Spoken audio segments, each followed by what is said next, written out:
Hello, I'm your host Ron King of RKP Radio, and welcome to another edition of The Ron King Show. Today we are privileged to have in our studios a good friend of mine and definitely one of the most talented men I know, Mr. Kevin Ryan of Washington, PA. Kevin, welcome to the program. It's good to be with you, Ron. Hey, it's been a long time since you've been in this studio, Oh right? my, it's like stepping back in time. Yeah, it looks like you had several years to grow a beard since I saw you last. Yes, Ron, I'm going for the homeless derelict look. I think you've nailed it, buddy. I think, Kevin, you're a singer, a songwriter, a recording artist, guitar player, author, actor, barista, auto body man, college graduate, father, husband, and ordained minister. Have I left anything out? Well, I think you left out, I used to sell tombstones, but they took me for granted at that job. So I got out of There that. we go. The show's going down. Take it for granted. Boom, boom. Okay, Kevin, how old were you when you got your first guitar? Because I know you're a musician and you play a guitar. How old were you? Oh, probably around 13 years old. And I went down to a local secondhand shop called Bauduin's. And they had an electric guitar and needed some work, had all kinds of scratches on it. So I bought it and sanded it down, painted it, and started playing. Didn't even have an amplifier, but it piqued my interest and just started having fun with it. Okay, so it was an electric guitar then? Yeah, it was an electric, but I didn't have an amplifier for it, so I didn't get a whole lot of volume out of that thing. So you got that ting-ting effect, huh? Yeah, but it looked good anyways. Okay. Kevin, I know, since I know you so well, you grew up in the west end of Washington, PA, which right. Can be one of the tougher areas of town. Did that tough environment affect you in any way? Oh yes, I moved there from the country, and my first week living there, one of the neighbor boys challenged me to a fight. But I didn't fight. I just basically ran in the house crying. But I made up my mind right then and there. Either I was going to have to learn how to fight or learn how to run real fast.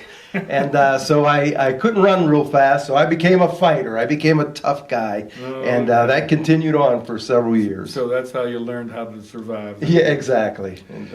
Kevin, I know that at 15 and a half, you had a life-changing experience when you went to a local youth group. It was a Bible study, I believe, Yes. and you ended up making a commitment to the Lord. Could you tell us a bit about that, please? Sure. A couple of my friends became Christians, and they invited me to this youth meeting. It was held at a home right over on Maple Avenue, and so they finally drugged me there. I put them off for a couple weeks, but I finally went, and I walked in, and I seen all these young people, and they were happy and singing songs, and that got my attention because they were playing guitar and singing these songs about the Lord. And as I sat there, I looked around the room, and I thought, these people have something that I believe I need. And they started praying, and a big old football player named Frank Belcastro, he was from Trinity. I knew he was a football player because he had a number on his chest. And he didn't have a shirt, he just had a number on his chest. But anyway, he walked over to me, and I was a little worried because I didn't know what he was going to do. And he asked me a simple question. He said, have you ever asked Jesus into your heart? And I thought of a million things. Well, I went to church, I've been baptized, so on and so forth. But I said, no. And he said, would you like to ask Jesus? And I thought of another million things. Well, maybe next week, maybe next month. But I said, yes. And he led me in a simple prayer, and that simple prayer changed my life forever. That's great. And I imagine that what happened to you then still resides in your life and heart today. Oh, yeah, without a doubt. Just like the old song says, I keep falling in love with him over and over. He gets sweeter and sweeter as the days go by. And that truly is. Jesus gets sweeter and sweeter every day. Well, after you made this Christian commitment, did you think, well, now I should try to learn or play some Christian songs on my guitar? Did that happen to you? Right. I started watching these people at the youth Bible study, and they were playing guitar, and I just kind of watched what they did. And it wasn't within a year later, and I was leading the worship songs at the Bible study, which was kind of strange because before that, all I played was blues and a little bit of rock and roll. But I began to lead worship, and then I began to write songs at that time too. That's cool. Kevin, I know that at about age 19, you met a pretty little girl named April that would become your wife. Where and when did you meet April? Well, I was at church, Calvary Temple, and I seen this pretty young girl in the back, and I asked someone, I said, who is that girl? Because she definitely caught my attention. They said, well, that's April. And so I found out where she worked at Hills back in that. So I went out to Hills to see if I could hook up with April, and I had to stand in line. There was another guy talking to her and asking her out before I could get to her, but finally I waited my turn and I got my number and I got in line, and she said yes. And our first date was the Washington County Fair, and she had back in those days we wore those tall heeled shoes, and she had these big high heel shoes on, and she walking through those fields, she hooked her arm around my arm, and she hooked my heart at the same time. So. Guys like it when the ladies put their arm. It makes you feel very manly. Doesn't it? She hooked me. Yeah, she hooked me. Kevin, then at about age 21, I know you and April went on the road with a tent evangelist. How on earth did you get involved with anything like that? Well, his name was Jim Salvador, and he was a great big guy, about 300 maybe and more pounds, but he called himself a revivalist, and he was a preaching machine, and we heard him preach at our church and various places locally, and he asked us to go on the road. He had heard me singing, and he said, I'd like you to come on the road and sing. So after a while we agreed to do that, and we went out on the road, and we traveled with his, he would set up a big tent, and we'd help him, we'd mow the grass, set up the chairs, set up the tent, and then we'd have a meeting that night. It was exhausting, but exciting all at the same time. So you were everything rather than just the talent, quote unquote. You were actually doing everything that needed to be done. We did it all. I bet you it was tough out on the road, wasn't it, Kevin? It was, it was quite an experience. I always tell everybody it's an experience that I wouldn't really want to repeat, but at the same time, I wouldn't trade it for all the world. Kevin, do you have any funny stories from when you were out on the road? We had a lot of funny stories, but just two little quick ones. I drove his RV. He stuck me in his semi. We had a semi truck, and we loaded the tent and everything in there. And he said, get in there and drive. And I didn't even know where the gears were. I drove that thing down the highway, and it was, a regular semi-truck. And then we got to this one place called Morris, Oklahoma, which is close to Tulsa. And our main guy wasn't with us. This other guy we were traveling with, he set this up, another tent meeting. We stayed in this place, and they wouldn't feed us. They didn't even want us there. And so it got to the place. I said, April, we're going to have to go on a fast because we got nothing to eat and no money to eat with. And it got to. I grew up in West End. I knew how to steal, and they had these little stores, and I was so tempted to go in that store because I could have stole a week's worth of groceries, but of course I didn't. But the funny part was the guy we were with, we drove up to Tulsa one day, and we passed this diner. There, April and I were fasting, eating 1 can of beans a day. We look in the restaurant, and there he is. He's eating a steak dinner. So it was a tough time. Out there on the road. Yeah, exactly. Kevin, around this time in your life, you went to Nashville, and you recorded an album. How did that come about? Well, that was back in '78, and I'd written a lot of songs by then, and so I wanted to record something, and there was a guy. He came here to Washington. His name was Henry Slaughter. And he used to sing, but he also had a studio. I knew him. You remember him? Yes. Okay. Well, he had a studio, and so we hooked up with that and traveled down there. And I'm telling you, I felt like Elvis. I was 20 years old, 21 years old, and we went down there and recorded. And it was such a unique experience for me because that was the first time I ever worked with professional musicians, and these guys, they did the number system, and Yes. I would play my song through, and they say, "Would you get a 4 on that?" I got a 3 on that, and they went back, and these guys were just tremendous. You went through the song one time, and they knew it. So we recorded. There's Henry back there behind the glass, and he's recording, and we just had a blast. And they put out a very nice product, and I'm still proud of that album to this day. Yeah, I still have a copy of it sitting here in the studio. Peaceful someplace. Feeling was the name of the album. Yeah, right. And you were a very young man trying to raise a mustache, and it looked like a work in progress on that album. I got that part down. I mean, anyway. if you could only look into the future back then and see this look, man, this is great. Did you want to be a star back then? Well, yes, I did, Rod. I got to be honest. I wanted to serve the Lord, but I also got to be honest. I had some selfish ambition too. Back in those days, the big name on the circuit, because I preached and I sang, and the big name back then that did that and packed out arenas everywhere was Jimmy Swaggart. Did you want to be just like him? I wanted to be the next Jimmy Swaggart. I wanted to pack out arenas, and he played his piano, but I was going to play my guitar and sing and preach. Looking back, in hindsight, would you want to be Jimmy Swaggart? Well, no. Resounding, no. Hey, Kevin, how many songs do you think you've written, since you started doing this? Oh, I stopped counting after a couple hundred, but yeah, I could literally sit down and write a song a day, and but I don't know who would listen to them. So I just write when I get one and I get something that I feel special. Then I can remember around Christmas time many years ago, you had a job where you were hanging out in a store in the mall. It wasn't the store that you and April owned. Okay.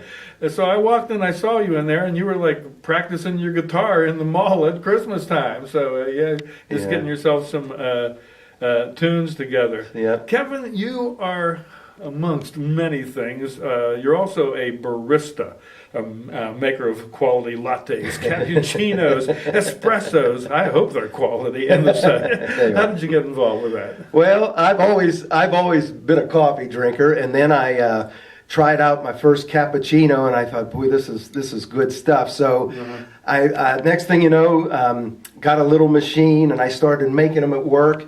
And as time went by, my wife and I had a store in the mall, and I thought, I'm going to open up a cappuccino coffee shop. So we did, and I learned all I could about that, and we put out some good quality product, and then we expanded that into a coffee and deli.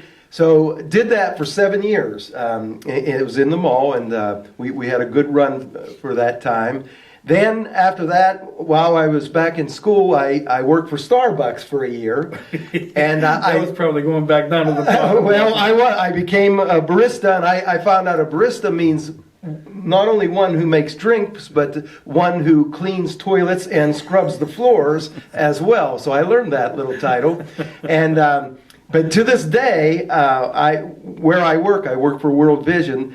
And we have a little espresso machine, and I make lattes for our staff every day. And we have visitors, international visitors. They come in now asking, "Where's the guy that makes lattes?" And my biggest fear is I'm going to get to heaven one day, and they're going to introduce me, and they're going to say, "Kevin," and they're not going to say, "This is the guy that sang, this is the guy that preached." They're going to say, "Here's the guy I was telling you about that makes lattes." I have a feeling I might be doing that for eternity. I don't know. Well, if you are up there, man, I want to stop by. Yeah, we'll take care of you. Kevin, you do some acting too. All these different things you do. How many plays do you think you've been in? Oh my, because I've been doing plays for about 20 years now, so it's been, maybe like 50 plays or so, and I do them for the community theater, and I got started because I was taking my daughter to play practice, and I just sat there and I watched them. I thought, if I'm going to sit here, I might as well do something. So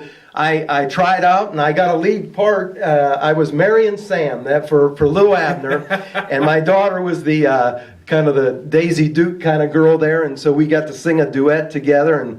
And my favorite line in all my plays, and it was my favorite line then, still is.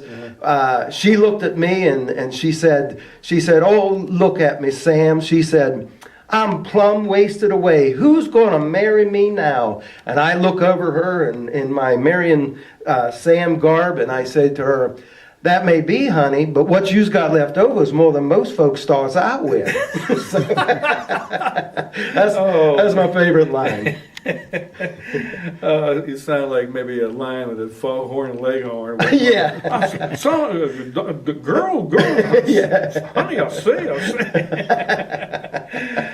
Kevin, through all this, you even found time to go to college along with your daughter, and both of you graduated and received your bachelor's degrees. Mm-hmm. How did you two manage to go to school together at the same time? Yeah, that was kind of crazy because we both had our associate's degree, but she wanted to go back and get her bachelor's. So they have a Saturday program at Point Park, mm-hmm. and so she said, "Would you want to go too?" And I said, "Yeah, I think I would like to do that." So she said, "Good, you can drive." So that's what. So every Saturday we packed up in the morning and drove down to Point Park College, University now, and we worked together, worked hard, and when I'd get discouraged, I said, "I'm going to quit, Shiloh. I can't take this anymore." She'd go, "No, Dad, hang in there." And then she'd get discouraged. She said, "I'm going to quit, Dad." I said, "No, Shiloh." So we were the only father-daughter team to ever go to college at the same time there. Mm-hmm. So they wrote an article on us in their alumni magazine, mm-hmm. and we got a little bit famous off of that. But we did it. We graduated together. So that is great. You've even written a couple of books or booklets. Tell us about that. Well, I wrote one book about my experience growing up in West End, and it's called West End Boy, and it's about growing up there in the 60s and the 70s and all my experiences, and I talk about some of the characters that roamed the streets and got some pictures of various hairstyles and just my whole growing up experience, and I did it specifically for those who ever lived in West End, but then in general, those who lived in Washington, and then just even in a general way, because I've had people say that grew up in Pittsburgh, and they said, "Man, I could just picture those characters in my neighborhood." Yes. So it was just a fun book, and you know, at this point, thousands of people have read it and have enjoyed it. I've got nothing but positive reviews. Then I wrote another book. It's kind of, I'd call it part 2 to that, even though it's more of a devotional, but it's about spiritual lessons that I've learned, and it's called A Guided Journey, and it just talks about, it even has experiences of me working in Starbucks and how the Lord humbled me through that whole situation, and just so a lot of funny stories, but yet some serious things of just life's experience and what I've learned just walking with the Lord these past years. That's great. Kevin, lastly, and perhaps most importantly, you are an ordained minister. How did this come about? Well, that was back a long time ago, and I went to Bible school, and after that I got my license, and then I was ordained as a minister. Been with Independent Assembly of God for years and years, decades actually, and performed a lot of weddings and a lot of funerals, and it just opened doors for me. And I've been on church staffs before. I've been associate. I've been on every position. I've been youth pastor. I've been worship leader. I've been associate pastor, head pastor. Every position, children's pastor, every position there is within the church. And I love the church. And so that's it was just to open doors. It does. I believe that all of us are ministers, and I believe we're all ordained of God. So as far as that goes, but that little piece of paper does open some doors for you. Kevin, if anybody who's listening to our program today would want to get in touch with you, could you give us your telephone number so that they could call you in the middle of the night? I think I'll give you my email instead. Okay, how about your email? Or I will give them your telephone number. Well, first of all, you can find me on Facebook. It's not hard to find. So it's just, Kevin Ryan. I believe on Facebook it might be Kevin J. Ryan, so you can find me that way. But then, of course, email. I check my email about every 5 minutes, actually. So I'm a little bit obsessive with that. But it's k.j.ryan, R-Y-A-N, and just the number 1 at gmail.com. Do that one more time. k.j.ryan, R-Y-A-N, the number 1 at gmail.com. Okay, that's very good. Well, Kevin, I see our time is just about up for this edition of the Ron King Show. Thank you very much for coming into our studios today. This has been a blast. Yes, thanks, Ron. I've had a blast. Okay, folks, so on behalf then of Kevin Ryan and myself, this is Ron King of RKP Radio saying so long till we catch you next time on the Ron King Show.